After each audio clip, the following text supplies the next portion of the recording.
Somewhere in Leiden, Netherlands, there is a charitable foundation. It was created to advance innovation in architectural and interior design. It has a board of directors. It files its taxes. It donates to good causes every year. On paper, it is a perfectly ordinary nonprofit. It also happens to control one of the most profitable retail empires in human history. The Stichting IKEA Foundation is the legal owner of IKEA.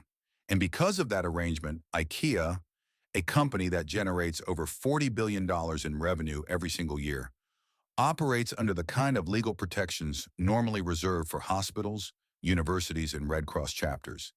This is not a loophole. It is not illegal. It is, in fact, one of the most deliberately engineered corporate structures ever conceived. And understanding it changes how you think about who actually owns the biggest companies in the world. To understand how IKEA ended up owned by a Dutch charity, you have to start with a 17-year-old boy in rural Sweden named Ingvar Kamprad. Kamprad grew up on a small farm in Småland, a region in southern Sweden historically known for its poverty and for producing unusually resourceful people. He was, by all accounts, obsessively entrepreneurial from childhood. At 5 years old, he was buying matches in bulk and reselling them to neighbors. By his early teens, he was selling fish, Christmas decorations, and pencils. In 1943, when he was 17, his father gave him a small cash gift for his good academic performance. Kamprad used it to register a business. He called it IKEA, an acronym made from his initials, the name of his farm, and the name of his village. For the first several years, IKEA sold whatever Kamprad could source cheaply and sell at a profit. Pens, wallets, picture frames. It was only in 1948 that he added furniture to the catalog, and only in 1958 that the first physical IKEA store opened in Älmhult, Sweden. It was the largest furniture showroom in Scandinavia at the time. The concept worked for a simple reason. Kamprad had figured out that the furniture industry was extracting enormous margins from customers by treating quality and affordability as mutually exclusive. He believed that was a solvable problem. If you designed furniture that could be shipped flat and assembled by the buyer, you could eliminate two of the most expensive parts of the supply chain: storage and delivery. The customer became the final step in the assembly process, and in exchange, they paid dramatically less than they would anywhere else. This idea, flat pack furniture, self-assembly, warehouse stores, was so successful that by the 1980s, IKEA had expanded across Europe and into North America. And as it grew, Kamprad began thinking about a problem that tends to preoccupy founders of very large companies. What happens to the business after they die? In 1982, Kamprad transferred ownership of the IKEA group to a foundation he established in the Netherlands. He called it the Stichting IKEA Foundation. The word stichting is simply Dutch for foundation. The legal rationale, as Kamprad explained it, was straightforward. He did not want IKEA to be divided among his heirs. He did not want it to be sold to investors or dismembered by shareholders. He did not want a competitor to buy it. The foundation structure, he argued, was the only way to ensure that IKEA would remain independent and intact for generations. This was plausible, and it was also, not coincidentally, extraordinarily tax efficient. Here is how the structure actually works. At the top sits the Stichting IKEA Foundation, registered in the Netherlands. That foundation owns a holding company called IKEA Holding BV. IKEA Holding, in turn, controls the operating arm of the business, the one that runs the approximately 450 IKEA stores you can actually walk into in 50 countries around the world. So far, this resembles many large holding structures. The key distinction is that because the foundation at the top is legally classified as a charitable organization in the Netherlands, the profits that flow up to it from the holding company are not subject to the same tax treatment they would face under conventional corporate ownership. The foundation's stated charitable purpose, which Kamprad specified when he created it, is the support of innovation in architectural and interior design. You can probably already see the tension in that sentence. The world's most valuable furniture retailer is technically owned by a charitable entity whose mission is to support furniture design. The foundation fulfills that mission primarily by operating a furniture retailer. It is, in the words of one analyst, a charity whose entire purpose is to own itself. But the Stichting IKEA Foundation is only half of the IKEA structure. The other half is where things get more complicated.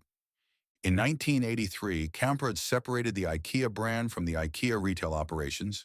The brand, the trademark, the blue and yellow logo, the store concept, the product designs, was placed under a separate company called Inter IKEA Systems BV, also registered in the Netherlands. Inter IKEA Systems does not operate stores. It owns the intellectual property, and it licenses that intellectual property to every single IKEA store in the world, including the ones operated by the Inca Group in exchange for a franchise fee. That franchise fee is approximately 3% of each store's net revenue. Across $40+ billion in annual sales, 3% is not a small number. We are talking about roughly $1 to $1.5 billion per year flowing from the retail operations to Inter IKEA Systems as a royalty payment. Those royalty payments are tax deductible for the stores that pay them, and the entity that receives them, Inter IKEA Systems, is ultimately controlled by the Interogo Foundation, a separate foundation registered in Liechtenstein, one of the world's most favorable tax jurisdictions for holding structures.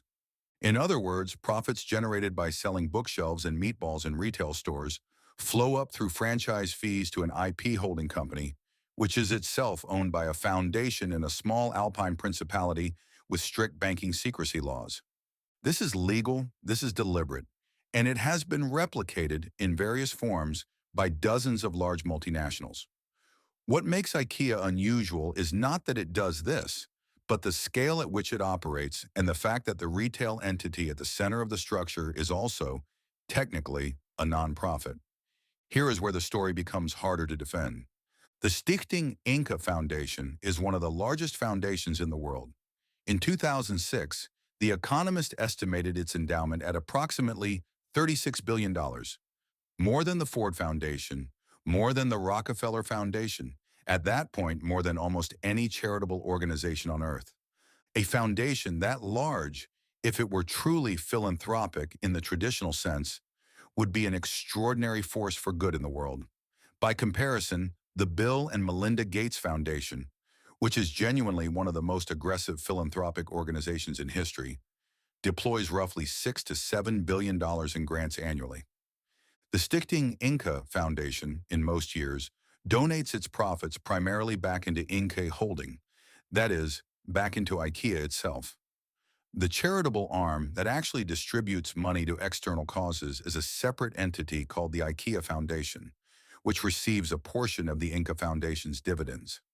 In fiscal year 2022, the IKEA Foundation received approximately 280 million euros and distributed 268 million in grants.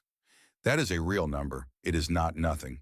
But as a fraction of the underlying wealth, it is modest. The Economist's original piece on this structure, published in 2006, described the Inca Foundation as simultaneously the world's wealthiest charity and one of its least generous. The article drew international attention and genuine political scrutiny, particularly in Europe.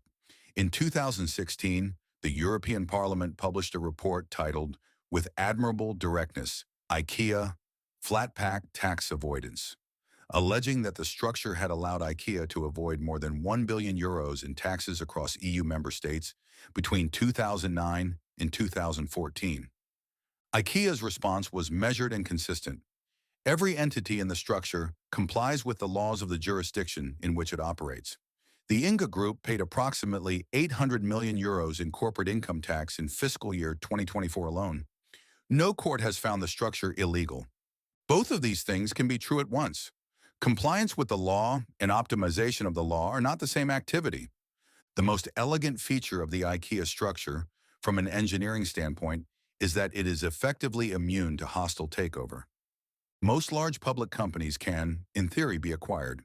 A sufficiently well-funded competitor can simply buy enough shares to take control. This is how corporate consolidation works. It is how markets are supposed to allocate ownership to whoever values an asset most highly. IKEA cannot be acquired this way. There are no shares to buy. There is no public market for ownership stakes. The Stichting Inca Foundation is the sole owner of Inca Holding, and the foundation's charter explicitly prohibits the distribution of assets to any private individual. It cannot be sold. Its ownership cannot be transferred.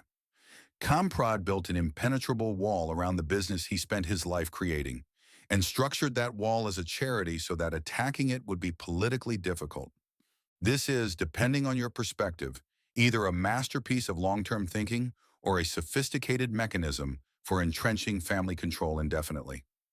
The Comprad family, through their influence over foundation governance, retained significant de facto control over IKEA for decades after the formal transfer of ownership, while simultaneously structuring that ownership in a way that shielded the business from taxes, takeover attempts, and the ordinary pressures of shareholder capitalism. Ingvar Kamprad died in 2018 at the age of 91 at his home in Switzerland. He was, depending on the methodology, one of the wealthiest individuals who ever lived. He also famously flew economy class, drove an old Volvo, and reportedly took the salt and pepper packets from restaurant tables rather than pay for condiments. The company he built is still growing. It opened new stores last year. It is investing in renewable energy. The IKEA Foundation funds climate initiatives and economic development programs in emerging markets. By most conventional measures, IKEA is a responsible corporate citizen. What the structure around it reveals is something more interesting than a simple story of good or bad behavior. It reveals how the rules governing wealth, where it lives, how it is taxed, and who ultimately controls it, can be shaped with sufficient foresight and legal creativity into something that looks like one thing from the outside and functions as something quite different from within. The furniture was always secondary, the real product was permanence.